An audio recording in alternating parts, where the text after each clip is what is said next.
নিজের প্রবাসী ভাইয়ের পাঠানো টাকা জমিয়ে ইসলামী ব্যাংকে ৮ লাখ টাকার একটি এমটিডিআর খুলেছিলেন আলমগীর হোসেন, কিন্তু কয়েকদিনের অস্থিরতায় আতঙ্কিত হয়ে টাকা তুলে নেন এই গ্রাহক।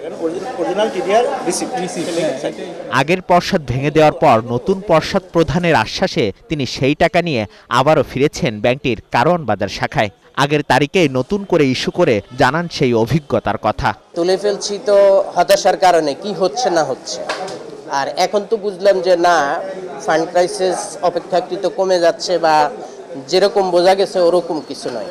ব্যাংকটির কারওয়ান বাজারের এই শাখায় গেল দুদিন আগে টাকা উত্তোলনের পরিমাণ বেড়েছিল 2 থেকে 3 গুণ। সেটি এখন অনেকটা স্বাভাবিক। গ্রাহকরা বলছেন আতঙ্কিত হয়েই আগে এমন সিদ্ধান্ত নিয়েছিলেন তারা। মানুষের মধ্যে একটা রিউমার, একটা আতঙ্ক থাকেই স্বাভাবিকভাবে, যেহেতু একটা সমস্যা এরাইজ হয়েছে, ওইটা নিয়ে মানুষ ইনশাল্লাহ কেটে যাবে। সবাই জানিয়ে গেছে যে স্টেট ব্যাংকে দুর্নীতি হচ্ছে, সমাধান হয়ে গেছে, এক সপ্তাহের ভিতরে ক্লোজিং হয়ে যাবে, সমস্যা থাকবে না। প্রিভিয়াস ডেটগুলোর চেয়ে 2-3 গুণ বেশি চাপ ছিল, গতকালকে এটা একটু কমেছে, আজকে আলহামদুলিল্লাহ অনেকাংশে কমেছে।